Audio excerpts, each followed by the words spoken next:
Deuxième partie sur l'entretien Proverbe 30-30 J.D. Mimulu des LICD. Engagement pour la citoyenneté et le développement. Un témoin killer des accords de Kinshasa, tu étais présent et tu nous reviens directement de Kinshasa.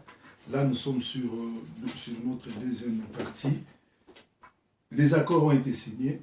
La communauté congolaise de la diaspora n'est pas contente. Le peuple congolais crie au scandale, vous l'avez trahi. Mais le 2 janvier, il y a Mende qui réquise l'accord. Non, ben écoutez. À quel jeu vous êtes en train de jouer? Nous ne jouons en aucun jeu. Ça veut dire.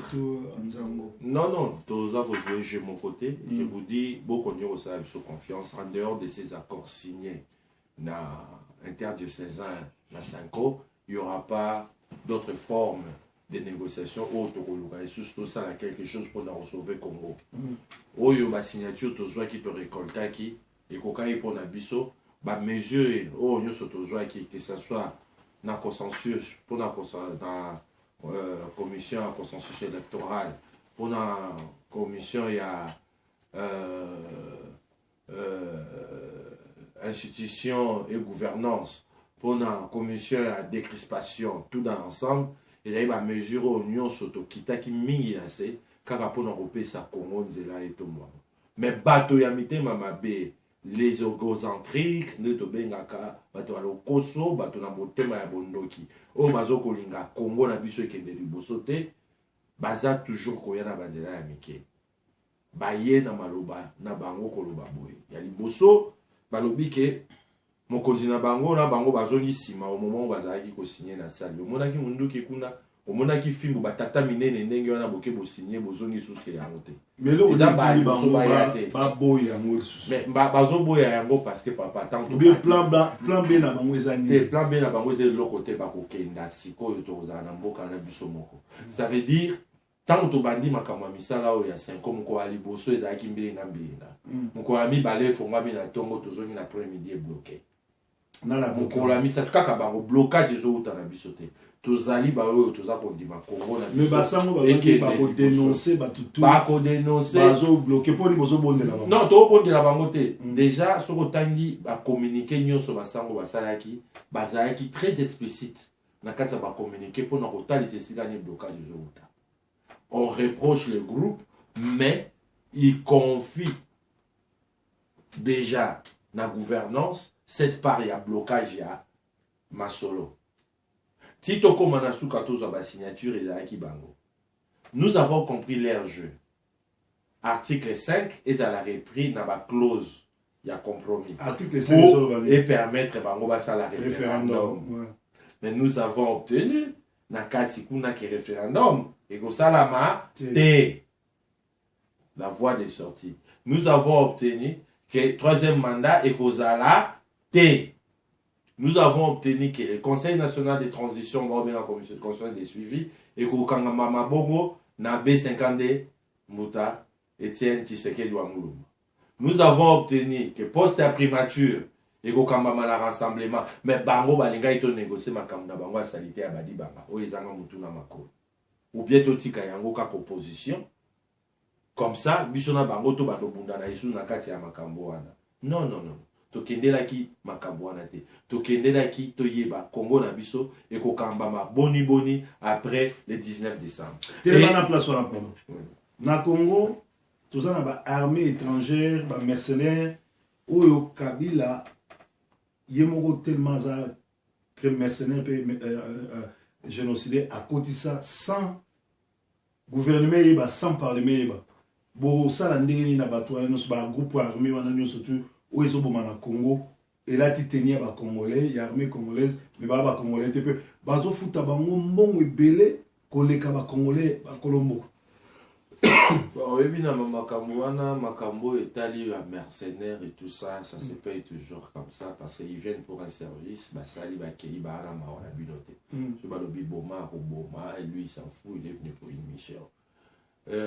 Tout ça est juste na niveau ya makambo wana te ndeko na ngai bato bakokufa bato ebele bazokokita na mboka na biso na bandenge nyonso à cause ya justice à cause ya kotala comment est-ce que mboka na moment oyo tofandi tobeta masolo il fallait pas to vivre makambo to vivre yango. Ne vous en faites pas. Bakofuta. Kabila na bato na ye bakofuta. Ata azui mboka mobimba baya baboma biso. Papa ba aussi sa biso te. Yo ko boma bato otalisa minduki lobi okamba banani. Teme bazo de peuple ba congolais pour ba rwandais na. Et kokoka kaka te papa. Otali na Rwanda mwa Rwanda ngo otali Congo. Mwanda mwa Rwanda ngo ezalo kwa likofi ye ko kamba. Ba monyo so batondi na Congo. Likofi ye ko kamba na. Armée. Lelo yo papa soki to kei kaka pona ko répondre ici kana. Lelo yo kaka soki to fandi na kiti ya bokonzi. Bato wana ba robima bango moko sampo ota obeka ba. C'est ça. Nous avons été assainis. Banda 15 ans, Tokangami, blocage pris en otage, Nabapa. Et tout ça, ok, Nanzela, Otoa, Bazo, Bate. Mais tu as vu qu'il y a la bango yango. Les Bazo, le gouvernement, bon, ce qu'on a encore en Banda, quand Premier ministre a Robimaka, gouvernement a Robimaka. Les lots déjà, biso na niveau ya rassemblement, na niveau ya jet set, Tokutanaki, et Zalaki Poto Solo, après ma signature, Toye, Boni. Nanyo tokoki ko présenter comme premier ministre, ouais. Mais bango pe lelo bakutani na ba makambo na bango kuna ba yeko bimisa we ya bango makambo ba réquiser de obiola na mende ba corps wana ba lobeza inclusif te na moi kozanga moi bwanya pe bolingo ba kiti mingi na se ba lobeli makambo ya gouvernement ba di bango ba kiti moke na se po bakutana ki na investor ba kiti moke na se kuna balobi que biso bato à rassemblement et sengeli to senga pardon papa pour na bato bakoyaki bakufaki le 19 septembre. Est-ce que aux autres trouver un normal et balobi bato bakufaki bana babomi bango biso de bomisi ba bino bozali na minduki na tuni ozomona niveau bato saka na mboka wa. Alors toujours qu'il n'a pas dans tout ça basango balobi basango balobi bakoloba mais nous avons des rapports pourtant na biso ya moké eza caméra eza plateau mais na rotine là certains documents oye bakotanga pour comprendre pour nani nous sommes assez réservés pas très réservés mais toujours tala toujours solo pour to yebi toujours pesa na loboko yo mais to yebe lo ni to bombia peuple na biso azala calme na kati ya pour réviser toujours nous continuer na ba raison balobi ke biso mutu occasionnel qui ba mort ya le 19 décembre ba kiti muke balobi lisusu ke famille na bango wana ba ko quitter ko continuer ko tika ba corps oyo ya 5 ans ezala mise en œuvre. Pourquoi? Parce que article 5 wana na zoloba ezolinge pe sa référendum pour qu'il y ait un référendum, va bouger, kuna, bon, va obtenir troisième mandat à Kabila. Papa, troisième jour, il y a Maka Solo à 5 ans. Et là, le blocage qui y a, on va signer dans ton. On va bongo. Tout ça comprendre les thèmes, mais tout comprendre déjà, va signer à fin. Na ton, bah, une lettre, bah, mon bah, comique, bah, diminution. Plutôt de temps, il peut la lettre, tu vite au côté. Na boutou, bah, bah, boy. Bobo, il peut la nini. Oh non. Il faut total à bien ma élection, il faut qu'il y ait en 2018. Il faut total à bien qu'on a président, troisième mandat, en tout cas, article 220, il faut te déverrouiller. Au moins, il y a un coup de bino makambo, mais tu roules la nzela wana te. Tu y total sa makambo, mandat ici, ndengeni to gérer mboka. Tellement la place où on avant continue. Comment biso va na poto manifestation ça la marabiko nyo soir. Na mona te bato bakena manifestation babomi bango batie bango na ba cercueil bato so bakena manifestation et dégénéré ba soparama ya moto po panza bato. Alors bango bazui ba mercenaires ba soldats congolais étrangers babomi ba congolais ba beto bango na ba flèche ba lobisco yo et retomber dans mon tout il y a rassemblement c'est base de quoi toujours c'est bango po bazoko sande ba congolais bazoko sa mokilité. Papa tant bazolo babongo yo lobi arangam na tio maloba wana te makamu nyoso bango basali na butu na moye bimi poisa nyoso wana eza na mutu na bango bazozo bande ba congolais bazozo batango yemenda azolo babiloko na yo wana azolo bafandi 6 mois 50 personnes akangi bango azolo abima na balabala lo bango totala yo zozo na Kinshasa avant de continuer na asa quitter naina sakité na devoir non c'est un bouquet naina lobanayo parce que na souka ya réquisition na bango ils en appellent à un troisième dialogue et aux awa pipoto que nous sommes là mais yo moni teke bazo ko gagner temps oui ils gagnent le temps pour bazo biso bayi bambongo c'est combien pour question na dialogue on a mis c'est OK non ça va régir sur quoi il y a un plan B so il bâti monter bâti mon makasi ba fanda batika total oyo ko ya mikolo ya congolais apesa biso confiance ba diaspora na biso apesa biso confiance population na biso na Kisasa bolemba biso te bokonyo ko pesa bino confiance to bayi to ko trahir bino te tozoke na bango tina suka avant de continuer na osakité na devoir yo zo na Kinshasa za caméra pour na ndeko Eliezer a opesa pa no yebio na mekana ko benga ye azana na Allemagne a fsenga au Bruxelles ce qui n'a quitté comme ça tout total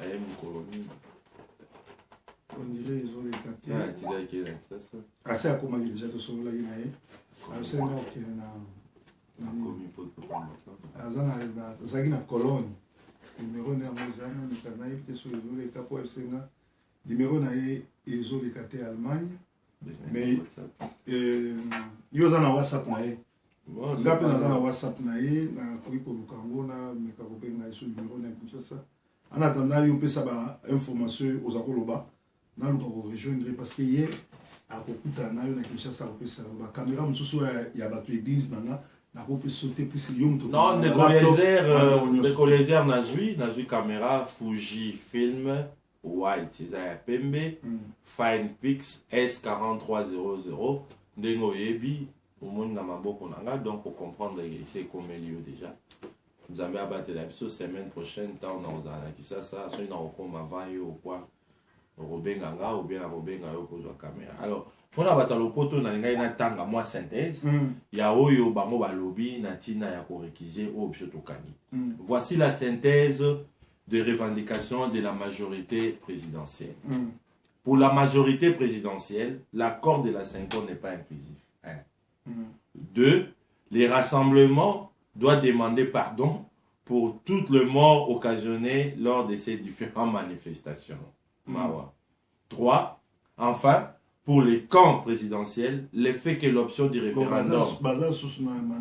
Ouais, voilà. Enfin, pour les camps présidentiels, le fait que l'option du référendum n'ait pas été retenue dans l'accord du centre interdiocésain n'est pas acceptable. Pour la MP, le recours possible à un référendum est consacré dans l'article 5 de la Constitution. On dirait Bango Bato ça la Constitution. Et ce sont les 3 raisons avancées par les camps présidentiels pour justifier la non-application de l'accord. C'est pourquoi la majorité présidentielle en appelle un 3e dialogue. Bato bangba sakanga biso mais to lia ba soko réaction ba sango ezali ba sango to yoka ba lobi ça veut dire oh bazo sala wana bazo sala mais on sait comprendre que toi ba mikete soki moto abotama ki papa tango mobutu azui pouvoir na tango mobutu atiki akei moto wana okoma na 32 ans et Kabila le père aye asali 4 ans moto wana akomi na 36 ans et ye Kabila oyo aye 15 ans moto wana akomi na 51 na vie na ye baby ka alors bolingi bomona Congo ango ekozalaka bongo baba okola te na moto apusu azotambola na pusu ayebi politique ya Congo malamu akoloba no makambo nyonso ya na mesa ke ere ekoki il faut bakenda kolekisa la force tout ça c'est un coup d'état constitutionnels qu'ils sont en train de faire. Ils sont en train de gouverner les pays sur la forme et à coup d'état constitutionnel. La constitution dont on Bango Bazo Salango État, ils ne le respectent pas. Ils l'ont jamais respecté. Et surtout ceux qui ont des avantages dans Bango. Donc, ça veut dire, quelque part, ça veut dire quelque part, Tozala Bato. Oyo ya Bwanya ya Mayele, Toyebako Tosaka Makomi. Soko bino rassemblement. Ou biso tout ça diaspora réaction à bino par rapport il y a réquisition il y a mendeto il y a bateau mandé sili bino bozong si on araille to lobi boy o to sololi ya moto sololi tozana ta ya kolekisa population RT tozana masolo mususu robeta na bangote tozaba na bangote to basi na bangote le Congo n'est pas un pays d'une famille, appartenant à une famille, oyo bakoko en otage, basa ande balingi. Le Congo appartient à nous tous. Biso surtout à Congo, Congo est à Bissonius. Alors, tokolanda kaka banzela na bango te pour tout ça bango plaisir. Basa la o bakoko sala. Biso toto sala tokoko sala, mais tokotala mikolo koya. Mais Moukola Noël, Cardinal Mosengo a été qui a lui qui tue par l'épée, périra par l'épée, et pesa qui bango moi plutôt pas les côtés là bango.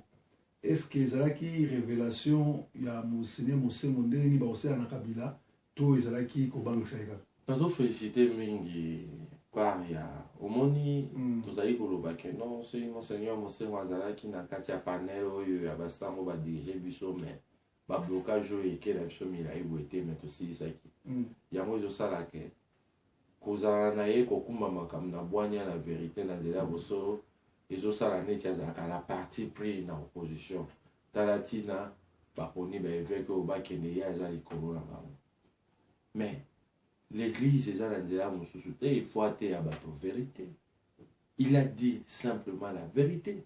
Et c'est ce qui traverse la tête ya bato wana comme bazwaka bokonzi na minduki basigné bapapier bazo comprendre ete démocratie eza nini et il croit qu'il faut pe kaka baboto ya bango na minduki. Mais soki moto na nzambe alobi bongo ayebi eloko oyo alobi yo mutu bakoloba ndoko oyoka te baloba nombala moko oyoka te baloba kama ozokoyoka te. Mais qu'est-ce que tu attends de plus? Likolo efongwa moyoka mongoko moko elobela yo ekoyela yo kaka na banzela wana nzela ozomonela na ndoto yango wana mpe ozala ya bosolo. Donc quelque part les gens en ont marre, même l'église, même la Saint-Cola azotambola azokita, mais il en a marre de ces blocages. Voilà pourquoi dans le discours Nabango, ils n'ont pas marché clair le mot. Ils ont été clairs pour dire que, en tout cas, si on n'arrive pas à trouver un accord dans Katia Masolo, il y a un plan B qui reste encore dans le muet caché. Il y a un plan B. Attendons ce plan B. Ben, entre-temps, bino côté de nous, bon, c'est un premier ministre, et vous allez ndeko Fayulu, et vous allez ndeko Matungulu, to et vous allez moi mboka Olivier Kamitato. Je ne sais pas me prononcer à ce point parce que Bissoto de Tozoloba, nous savions que Poto Tamusambo Kamala Moto Kende, après accord, Masolo de Tozokuta, et Soukaka Kaka na un gouvernement. Mais notre première démarche, ezalaki ya kotala ndenge nini mboka ekokamama toyeba nano bainstitution ekofonctionne ndenge nini eloko nini tokosala mpona ntina ya élection eloko nini tokosala na ntina ya gouvernance eloko nini. Mais jusque là au fait tokomaki na niveau toyeba kopona premier ministre wana eza masolo ekobetama na kati ya rassemblement mais nanu ezobetama nanu et d'ici là tokobimisa oyo ya biso. Mais comme dit-on toujours, bateau amité à Mabé, il y a un blocage dans le pour normalement, dès que tu as encore l'autre semaine, il fallait tout avancer dans ma cambo et le gouvernement.